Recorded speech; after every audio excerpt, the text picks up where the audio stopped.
cutter, but it looks more painterly, not half-toned, not computerized. And I did it from a drawing I made in a class of teaching on video game art, game design art. So I like, things are already digitized, so why not bring it into the printmaking world? So let me run through a few things. I've got some slides and a short video. How many of you have seen a laser cutter in action? Anybody? Yeah. So, and it's a very cool machine, but I thought I would show you how it cuts a block so you can see what you're dealing with. So I'll just start out just showing you the sequence of runs to make this print. And I did bring the blocks for this print. If we have time today, yeah, there are Gene's holding up the cyan block. I'm cheap, so usually I cut on both sides. But if there's time, we could maybe try to run a 3-run print. But if not, we have some 1-run prints that I just cut blocks for, and I haven't printed them yet. So this will be. Pardon me? What wood are you using? I've used everything. These are Sheena wood, the standard Sheena. You know that. It's really nice. It carves by hand really well. But I've used super cheap birch plywood. What else have I used? Just heavier plywood I bought from the lumber store, like these. Almost anything. I've used masonite. One print, I'll just hold this up. One of our technicians in the art department gave me a piece of solid copper, and I tried cutting a little photo image, and there was something that happened. The laser cutter actually accentuated the grain of the wood. So that wasn't part of the image, but it made for a really cool little ghostly kind of effect. So, you can, it's a computer, it's a machine, but like any sort of printmaking thing, anything can happen, The first prints I did was like this, where I'm just trying different half-tone effects in Photoshop. I'll run through a few of those.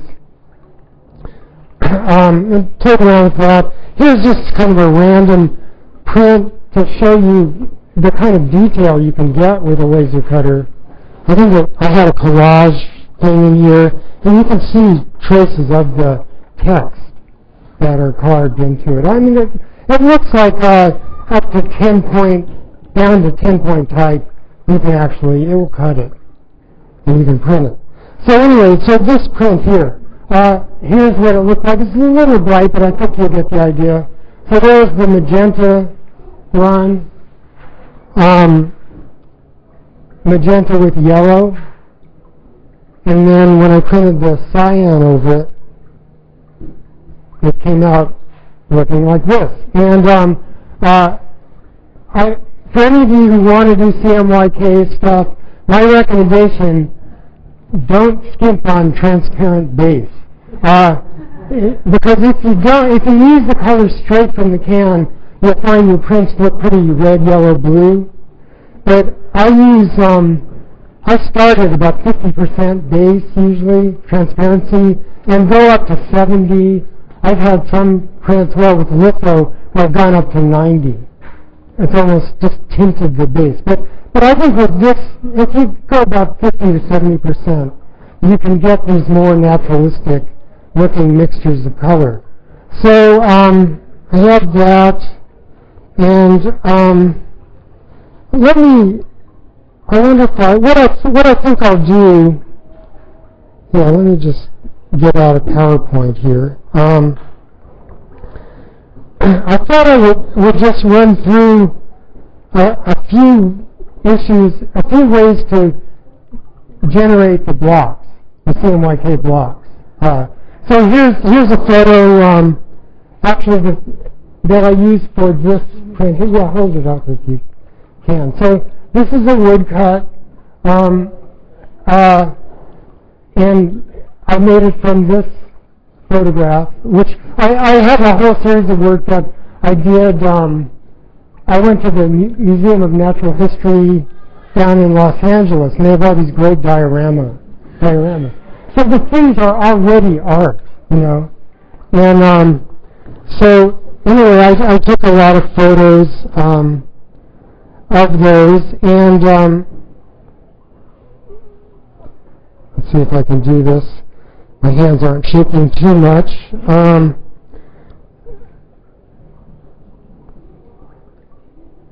Okay, so it's a little washed out, but so this is just a JPEG from my camera. So the first thing I need to do, since it's in RGB mode, here's the sort of geeky stuff. RGB mode, 3 color channels, red, green, and blue, which make your additive color on a screen.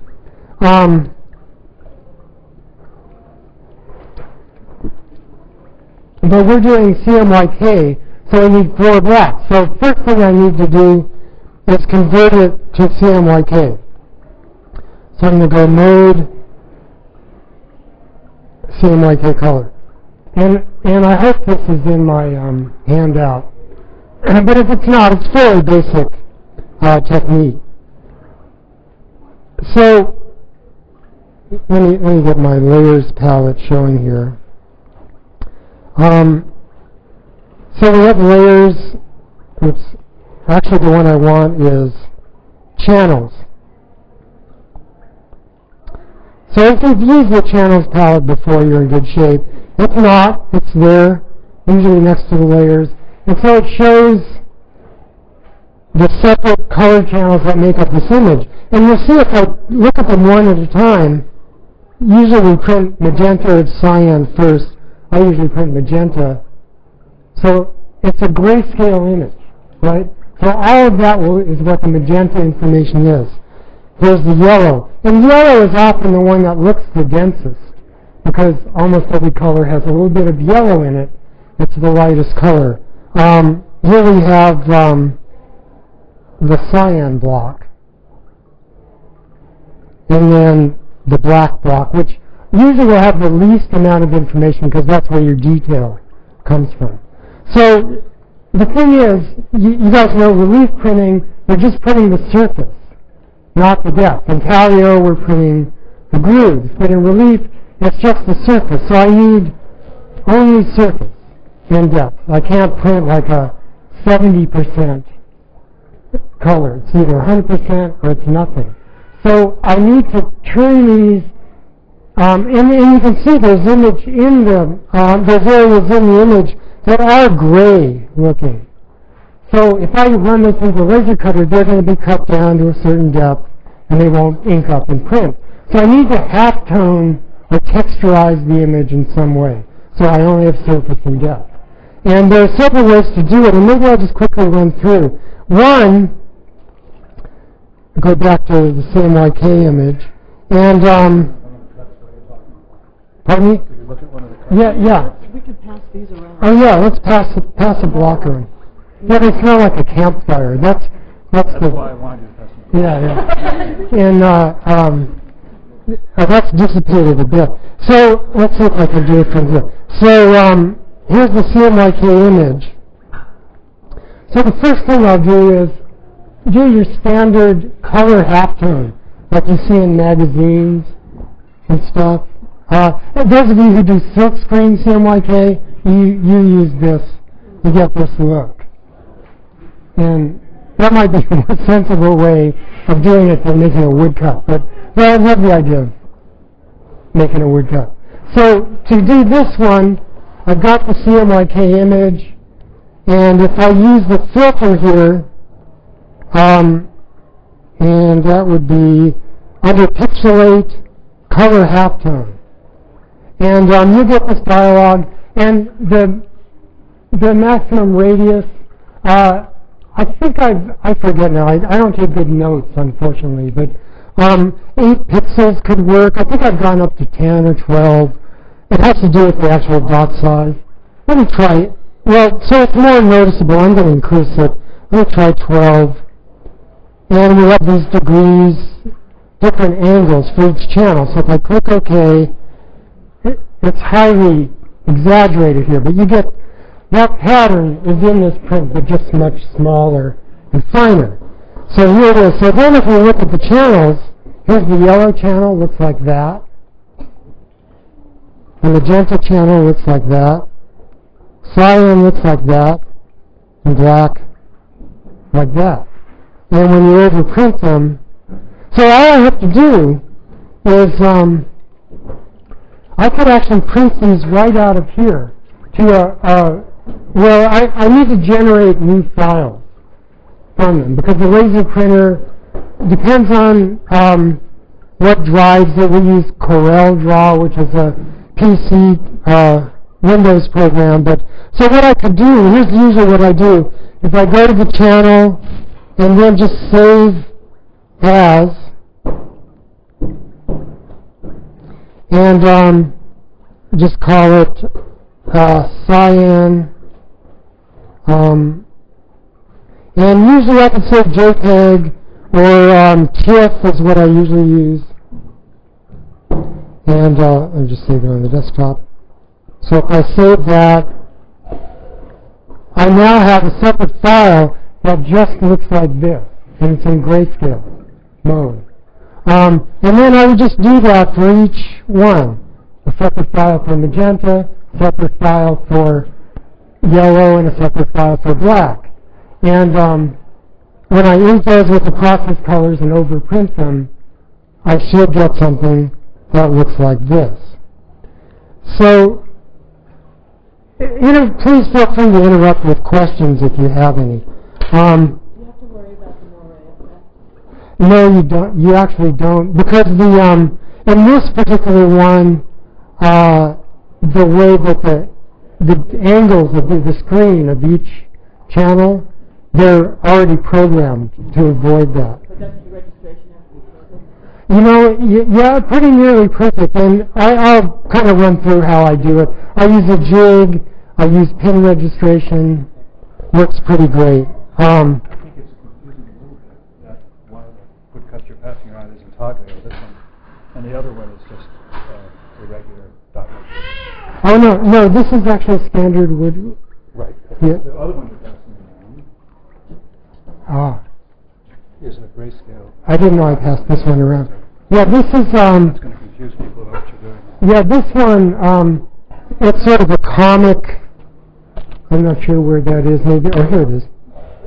Different presses that I ink them up differently. Okay, well, basically, I don't ink them differently. I ink them just like I would print any woodcut. This is the beauty of it. This one too. And so, in other words, the halftone pattern I got in this, and the type and everything, that's just the laser cutter will cut whatever you tell it to cut. And the drawing in it looks like kind of like an ink brush drawing a little bit, And I drew the image. I have a program called Manga Studio. That's very cool. Program for doing comics. And I drew it in that, and I was able to output it. So in other words, if I make it look like a standard woodcut, carved, it'll look like that when I cut it. If I make it look like a blobby ink thing, it'll look like that. In other words, with the laser cutter, will do everything in one pass. Unless this is a halftone. That thing is, the reason that thing is light on the top surface and dark on the lower surfaces, and this is the exact opposite. That was printed. No, this one was printed. This one actually, that's ink. I printed this one, so it looks dark on top. So all these grooves on here do not take in intaglio ink. It's just the surfaces that are at the surface. Yep, we're just rolling it with a blader, just like we would any woodcut at all. Should I pass this Can here? I make a comment Yeah. and a question? So Richard is in the front gallery. As you walk through the archway, his work is on either side. And when we looked at it, I was really impressed because it looks like traditional wood engraving. It's just like tiny line, like interstitial lines. And that's exactly what you're saying. That however you design it, it doesn't have to look like a halftone pattern. It can look like it can look like money. That's the hand in it. Yeah, and and this block, I did 2 versions of it, but the theme of the show is It's Alive, so, because I like horror movies, of course I thought of the Frankenstein, you know, but, so I made kind of using, this is appropriated from old anatomical engravings, and I made a Frankenstein's monster out of different engravings. But the laser cutter, yeah, I was able to cut like all those hatch marks, and so in other words, for the laser cutter, there's no difference between this block and the one with the halftone in it. So I just want to go back to undo all this other stuff here. Let's see. Just go back to this. So here I am. Another way to deal with this, on the big print I showed of this, if you could hold it up. You'll notice it's not a regular halftone pattern at all. It looks like a pointillism. You know, if you know, if you've seen paintings by Seurat or somebody, it has that effect. And I didn't want it to look mechanical, so I used the mezzotint filter to produce the texture. So I just went to, so here's the cyan channel, I went filter, pixelate, mezzotint. And again, you can set fine dots, medium dots, grainy dots, coarse dots. Just so it's visible, I'll do coarse dots. And so when I apply it to this channel, okay? And then I go to the next one, magenta. And it's grayscale, right? This is a grayscale image. I do the same thing, yellow,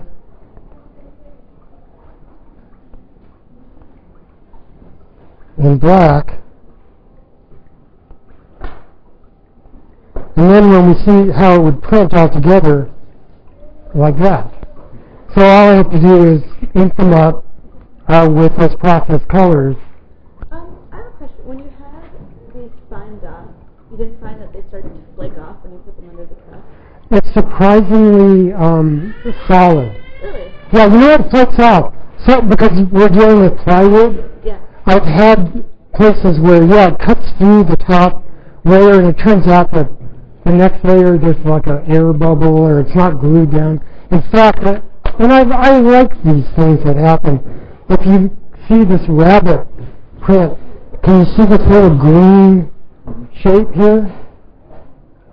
And that's because on the magenta block, when I cut it, a little chip fell out because it wasn't glued in. And so I guess what I like, and this is the fact it's relief printing, the artifacts of the process still will show through in various ways. I was going to ask you, have you ever printed one directly in the computer that you programmed here, printed that out, and then done a woodcut of the same drawing and compared them side by side?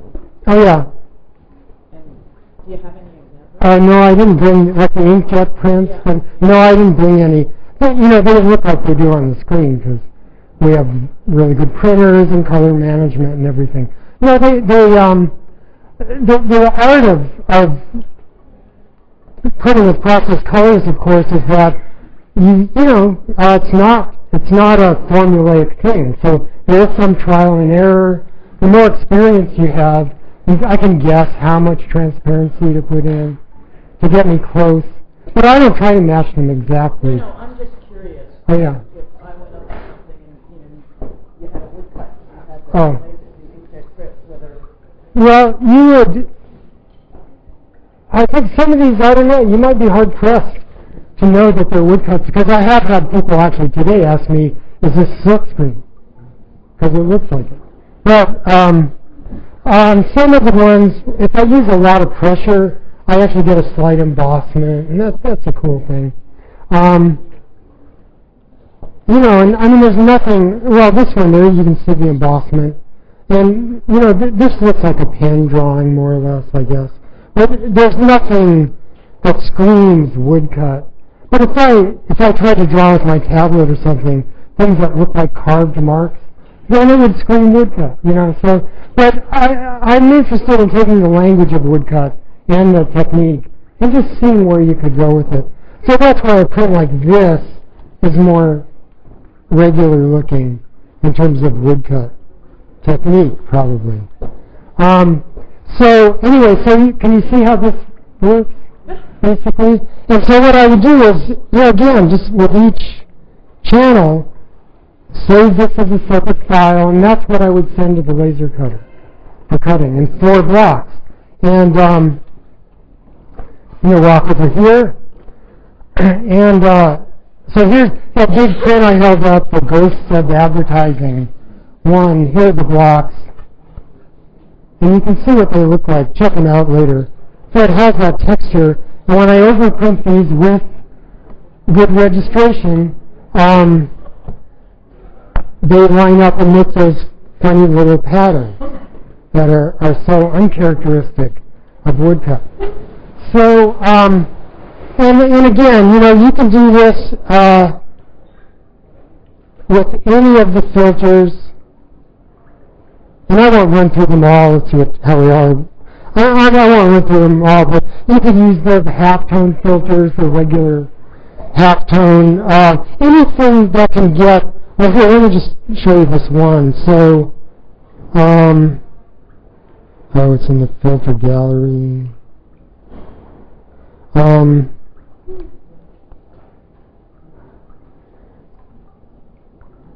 Last time I did this, it was a different version of Photoshop, so I'm trying to remember. Here, I think it was Sketch. Halftone pattern. So you get the option dot. I'm going to make them big so you can see them. A lot of contrast. So you can get dots, a line, or a circle. And I've played around with all of these, but let me show you the line one. So it gives you a result like that, and that's what I used to halftone this print and this one. So the line, the thickness of the line has a lot to do with the density of the image information. So, it's just once you get the general principle, it's just playing around with it and taking it wherever you want. I haven't done it yet, but I'd love to do some prints that, with the dots are so big that you only see the image if you're really far away from it, and it's very abstract if you're close. So let me close all this, and I'll show you a quick, it's just a 4-minute video. Hopefully you'll be able to make this out, of the laser cutter in action. So here's our laser cutter setup in the Digital Art New Media Lab. I'm going to stop it for a second. Actually, let me just run it back a little. And we have this Epilogue 120 watt laser cutter, which is a pretty good laser cutter. I forget what they cost. Someone told me $45,000 for this one, but there are less powered ones that I think could be useful. I could see the content on this fantastic space and gallery and community that has workshops. I mean, one day you want to get one, I'm sure. I wanted to say, I've used the one at the California College of the Arts, and they provided us with little misty spray bottles to put out the fires. Has that been an issue for you? Yeah, they did tell me when I was trying to use it, they said, yeah, if I did anything like cause a fire, I would be banned forever. But no, I didn't have to do that. It's power and speed. There are adjustments you make. So I'll talk about that as it goes through it. But the setup basically, here's the machine. It's got this big ventilation system to suck out all the smoke. That's a costly thing. And then it's driven by a computer. And there's an air compressor down here to blow smoke away from the lens. And that helps too. So I'm going to I'll play through setting it up. So basically, I've got the files I showed you I would set up. You're printing. So there's a document set up. I don't know how clear this is, but it's just like a page set up. Instead of the printer, It's the Epilogue laser cutter.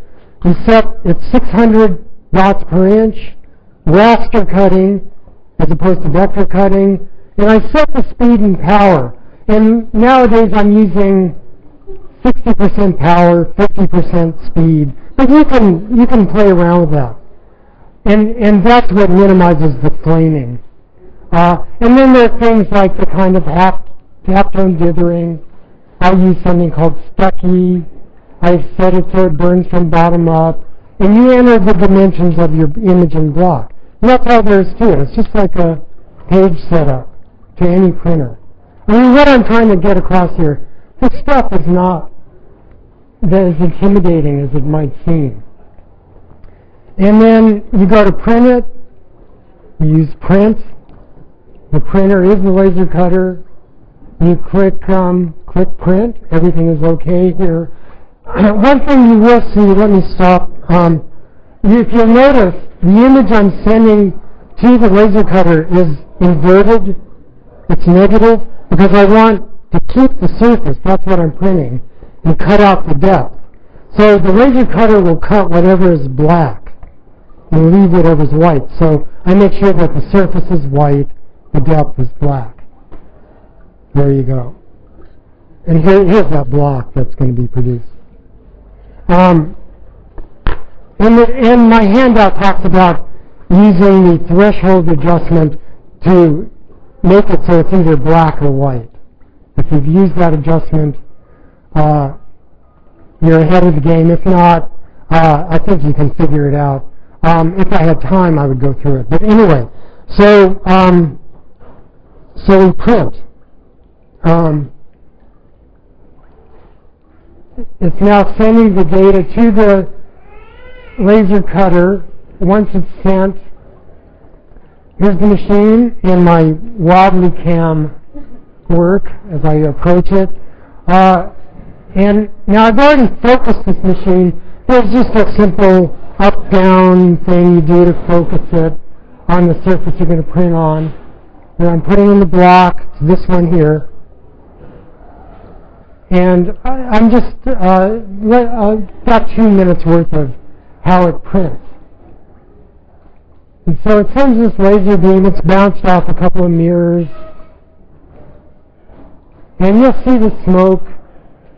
The smoke is sucked out. So at the beginning when I was trying to get as deep a cut as I could, and I was using a lot more power, I was keeping a pretty close watch on it for flames. And yeah, you know, I would push it just to the point where I could see flames and I'd knock it down. You can, while the thing is running, you can change the speed or the power with little buttons. But this works fine, and you'll see it here. It took, to cut this block, took 22 minutes. And to cut this block by hand would have taken a lot longer than that. And in fact, this very morning, I think I cut 2 blocks, and I came back the next weekend and cut 2 more. You know, and which is one thing I like about using technology in this way is you can really generate ideas. I mean, I like hand carving as much as anyone, maybe not as much as some people, but that's not my reason for doing woodcuts. So anything that'll speed it up. So you see it's near the end here. So is this speeded up? Yeah. It took 22 minutes to do the whole thing. And so here's the block. And you'll see I have a photo of it. So when it comes from the laser cutter, it looks like that. And you'll notice broader areas that could conceivably pick up ink when I roll because they're not that deep. I carved out a little deeper. And I have had people, when I started doing this, I'd walk into the studio with a block and people would say, oh, that looks fantastic, you know. And I said, yeah, I just did this on the laser cutter. And then our frequent response was, well, that's cheating, you know. And I guess it depends on what you're after. People stopped saying that after a while. But I have had people, when they saw I carved out some parts, they felt better about it. Like it was really a woodcut, because I did that. But the point I want to make, too, and this is my academic sensibility, but, all those Japanese artists we love, Hokusai, Hiroshige, Utamaro, they didn't cut their own blocks or print their own prints. So that does not hold with me as an argument. At least I control the laser cutter. The laser cutter is my craftsman that I would hand it off to.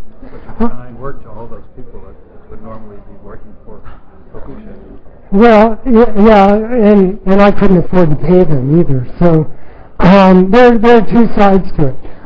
Anyway, yeah, there you go. The epilogue people are employed.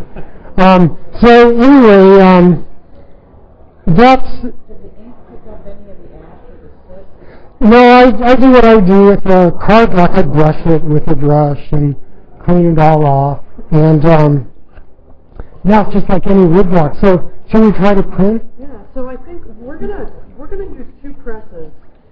I think because he has this amazing jig, we could print this on one of our printing presses because it's type high. Oh, cool. And then the etching press is set up. And I just want to call attention to the fact that we have a Griffin press. And if you're from out of our area, this is our local Oakland press. So we're pretty happy about that. And if you have questions about the compound or about the show, you can talk to Lena. Or me. Do we want to do some questions before we go? Yeah, are there any? What kind of wood do you prefer? The wood, well, for a long time, and it has to do with me being cheap again, I go to the lumber store and get this, like, 3/4 plywood, and it's pretty nice wood, and it was really cheap, a block like this probably costs $1.50, and it's thick enough to use both sides, and for most of my prints are on that. I've used Sheena wood. Sheena wood is nice, if you know it. It's pricier, it's a little softer. I kind of like it now. I go back and forth. I got really good results with masonite one time. So, should I maybe show you how I use the jig here? Yes. Let me walk around. And, because, you raised this question, registration is really important. I guess I can turn this off. Registration is really important. And, so I do use pen registration. I'm not sure how that. Yeah, if you know how to turn that off. But, so I make a jig here like this. I've got pins. And I actually brought some sample paper in case we did have a chance to do it. So I cut the paper, punch holes in it to line up with this. So, yeah, that's fine. So what I do is I print, let's see, Jim, could you? No, I've got, well, do we want to try one of these? Yeah, we do. The 3-run? Okay. And is this type high? I haven't, if it's close enough, if you think it'll work. Okay, so here, the first block I printed was the magenta block.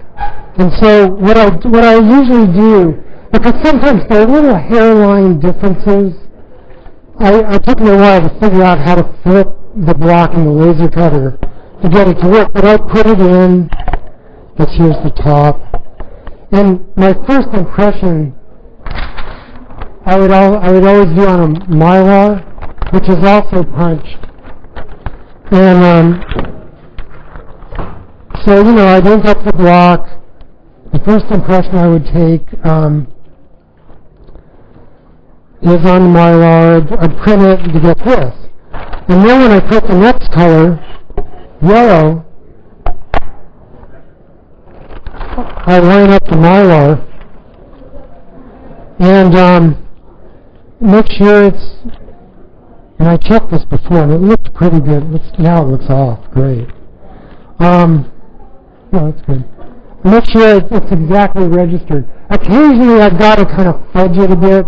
I find out that it's off by a hair, so I move the stop a little bit to make sure it lines up. But this helps me get each block precisely registered. So there goes that potential problem.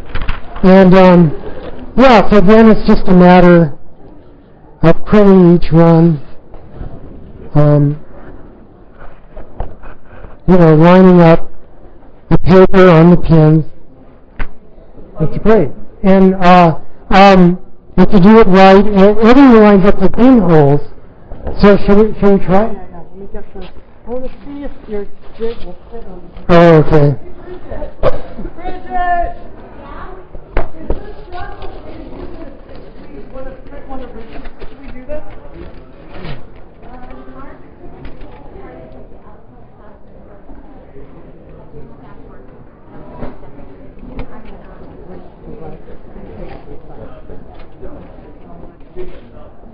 Jig is, I don't know if it's going to It's going to be too high. Well, we could just print some of the one run. Yeah. That got taken apart. So Okay. we could print it on the etching press, and I could just. Oh yeah, let's do it on the Noland. Yeah, let's do that. Okay. Okay. So should we do these inks? So I guess we're going to try the 3-run intaglio print. Relief print. Printing 3 runs in succession without drawing is always a risky proposition. But I usually print on an etching press, but it'll work on any, relief press, fine, whatever you want to do. And yeah, let's see where those are. So here are some other blocks I cut. I thought we could try printing this one and this one. And these, I didn't really talk about these, but the machine can also do paper cuts if you use vector cutting. And I laid out a few of these. I've done a bunch of them. So they can allow for really intricate paper cutting. Things like text, you can typeset it, you can have computer text, anything. That would be a different demo, I guess, how to do this. But I thought, So using the same files, I'm able to turn them into relief prints as well. And I know there are people who are bothered by the fact that digital stuff doesn't have inherent scale. And I actually like that. I think you could go really big, so I have this paper cut, or I could make a little wood block from it. You just moves from one medium to another. So I guess we're going to do this if anyone's interested in seeing it. Well, see, this is already set up for this. So I want to try this on the Noland. I think we should clean it up. Okay. Can you get it set up with pressure? Shall I lay out the inks?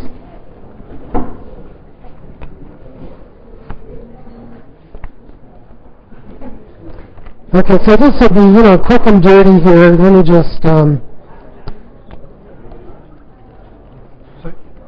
you cut out these areas, yeah.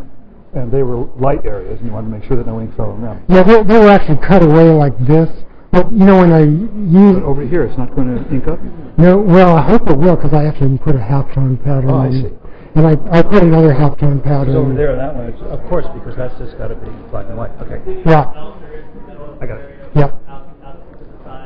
There's also the wood shop, your press for time, I understand. Yeah, we're just going to do this for the fun of it. It's always fun to print.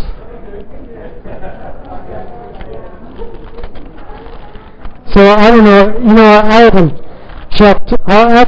I put about 50-50 color and transparency. I'll mix them together here. So anyway, in my handouts, if you got one, I do have a section on setting it up to make paper cuts. And you have to use Illustrator or vector program to do that, but I think I showed how to trace your bitmap image to a vector image, and there should be information in here. So let's see.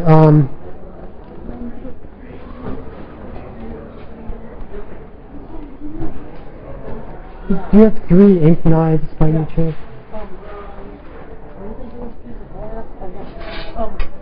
I put there's one really awesome right here. Okay. This is my favorite thing ever. Okay.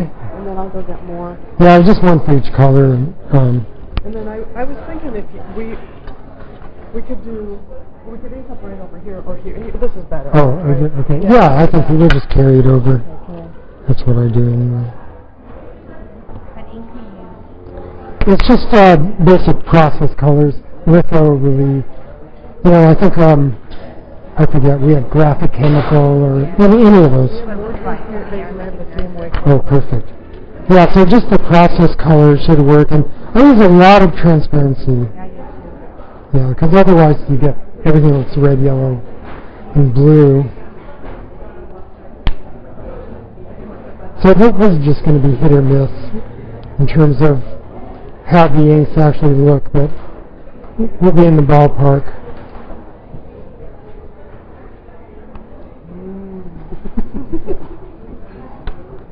Richard, we were thinking of you, so we got 5-pound cans. Oh, cool.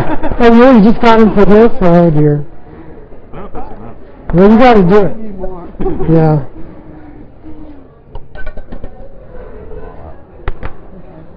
I didn't realize you got them just for my name. Oh, good. Okay. So there's some yellow. Okay, so I can start inking up. Yeah, try the let's do the yellow one first. I guess I think magenta's better to do first. We're So missing one ink knife, so let me. okay. Well, yeah, I can just wipe it off or We're something. missing. We need one ink knife. Look under the vanishers. I think I took it.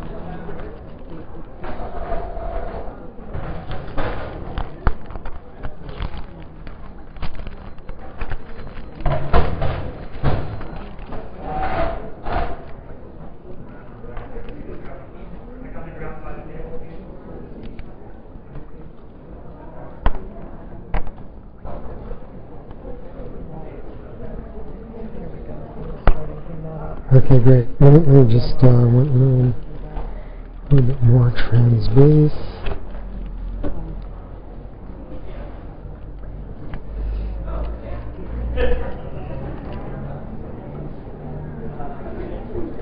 So I guess what we'll do, since I got them on different sides, just you'll have to flip it over for the second run.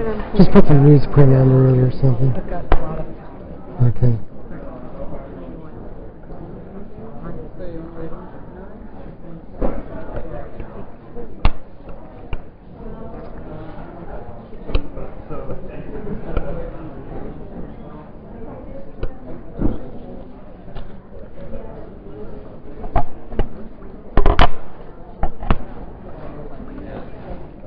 Okay, so Okay. start inking. Yeah, just start with the magenta actually, because I think the yellow might look good on top of it rather than underneath it. And I'll just put out some cyan. And I would say, you know, not a lot of ink, but ink it up fairly well, but not so much that, because we're doing 3 in a row, yeah, so. No, I'm not, actually, should we announce that we'll do the demo again Sure. at 3? Could Yeah. you tell them we're going to do the demo again at 3?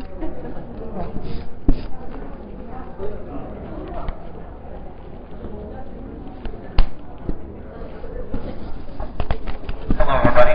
For anyone who missed the demo, we'll be demoing again at 3 o'clock.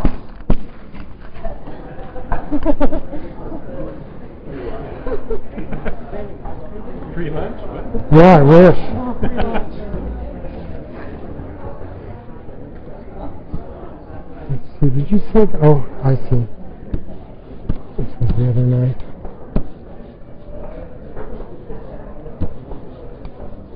Does anybody have questions about the compound, the show, this area of Oakland?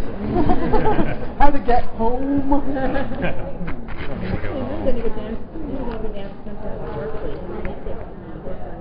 Where in Berkeley do you want to go? Like Telegraph Avenue? I guess so. I don't even have a map. They didn't give us a map of Berkeley. And Well, I'm curious. there are buses that will go from here to Berkeley. If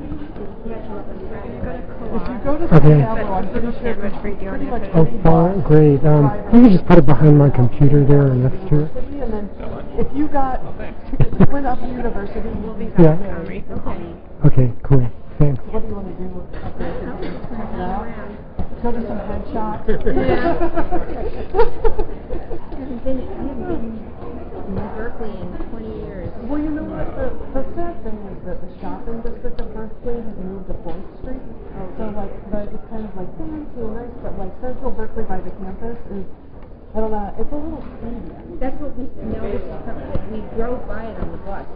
It's And still that's- fun. That's what it looked like to me. Yeah. I thought we had to go to Fourth Street. No. 4th Street, and we're closer to 4th Street. Okay. See you in a bit. Okay, I'm done. You could See you later. Okay. once you're done, get on a bus, go to San Pedro, and then if you got off at University and just go to 4th Street, that's very walkable. Okay. Yeah. That's a nice coffee shop. Yes. Yeah. Totally. You get a nice. We have nice coffee shops on either side of us. Okay. But I think Farley's closes at 3. So. The Treeview is open for Triview lunch, is though. open. Yeah, and also. Actual cafe. Oh, there's a burger place around here. Okay. Great. Okay, I'm gonna print those. Let me see. Pretty. I'm kind of limited in my range, but I'll just look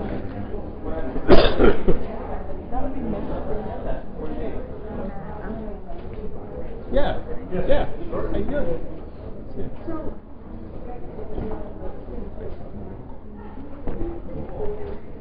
Okay, so let's do this thing. I'm gonna grab one of your papers. Oh, yeah. I got it. I'm good. Okay. So, we're going to print. Do you want to use the template in the... Yeah. Well, actually, I'm not sure I'm gonna need it. Okay. Let's start like this. Yeah. It was fun just to cut those one morning.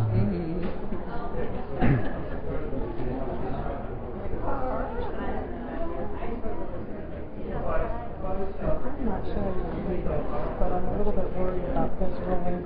We're not always the cleanest people here. It's no fun to be filmed. Well, it's fun for some people. It's not fun for me. Should I roll it back over it, you think? One shot. Yeah, I think that seemed like it had pretty good pressure. Okay, let me just look at it. Give me a sneak peek. Give me a sneak peek. Oh, yeah. What do you think? Too light? Tell him. Because I can put the tint in on it. No, it looks pretty good. Try it, maybe More pressure. roll it back, a little more pressure maybe. That seemed like a lot of pressure, but... Well, it's a rubber roller, though, so Oh. it's a little. It's not like a Vanderkirk, and it exerts a lot of pressure. Yeah, I generally use the etching press and then a Oh, yeah. tinting and Okay. a blotter to... Okay, I'm This one gonna requires put some muscle. This is a two-person job. This might be a two-person. Go back.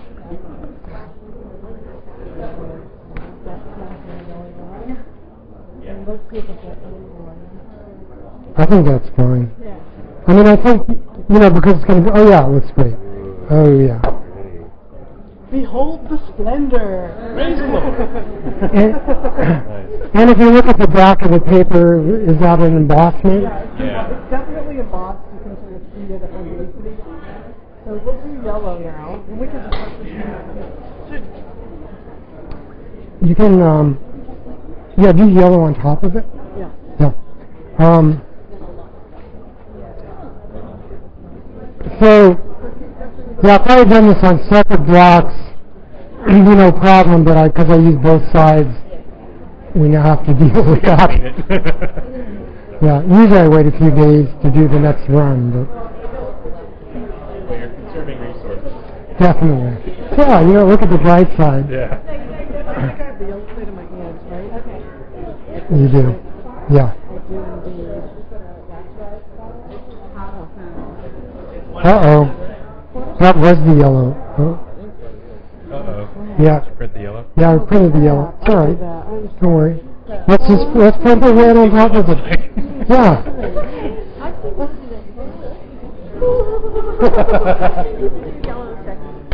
Well, no. we get it right. Yeah, but the block that you printed with red was actually yellow, the yellow block. So the color information is going to be a little scrambled, but that's fine. You know, we'll see what we get.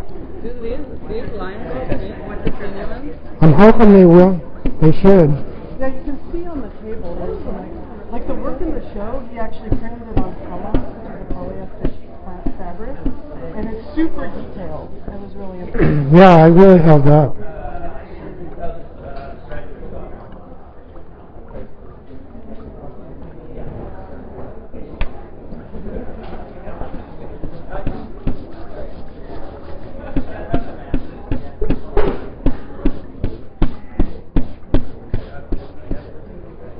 Hi.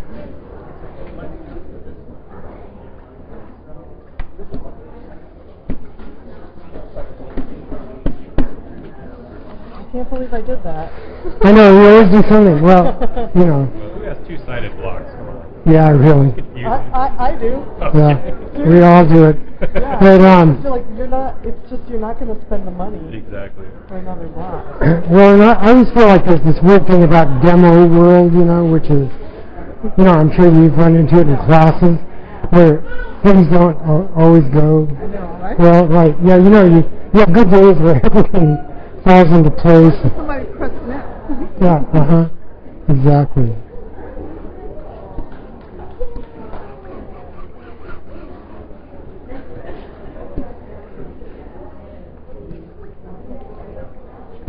I mean, one idea I actually had with some of these blocks was not to use process colors, but just to make beautiful colors. Transparent colors. Yeah, and then just see what they do, you know, when you mix them. Chromatic grays. Yeah. Definitely. I'm fighting to get an etching press in my painting studio because we have an extra etching press that's underutilized, but the guy that I teach with does not want, he said, I don't want you to turn the painting studio into a print shop. Oh, yeah. But in my color theory Could class, happen. I would teach, I would do a bunch of Oh, CMYK yeah. stuff. Mhm. So if he comes today, I'm going to have to. Oh, maybe we should switch it. She's saying she might be too. Oh, we can do that, right?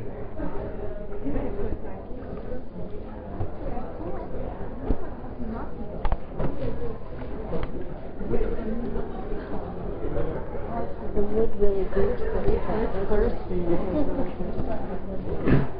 Yeah, and I printed the block a lot, so it should be fairly well sealed, but, you know, Okay, that's pretty good. yeah. So I like this line pattern. This is. It's kind of cool, huh? Do you remember which Photoshop filter this is? It's just the straight halftone filter under, which one is it under? Artistic, I think, in the, there's something just called halftone pattern, and you can select dot, line, or circle. You want me to? No.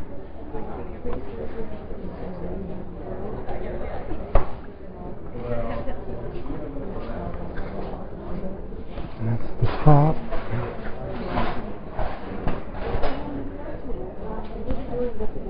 And we could actually be printing.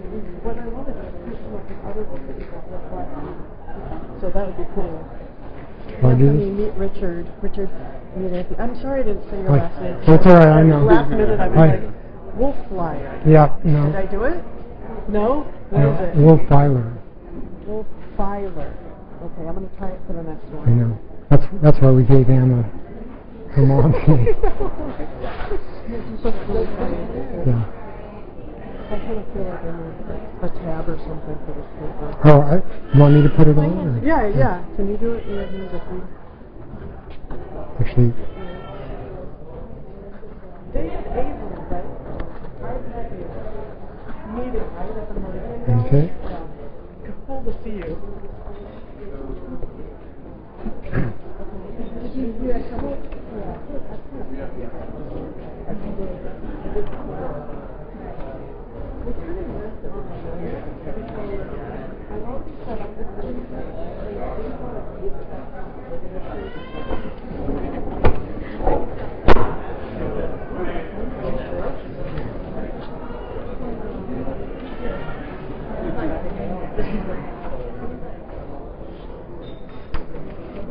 Sure, it's the Bridges shirt without being the Bridges shirt. Somebody with clean fingers.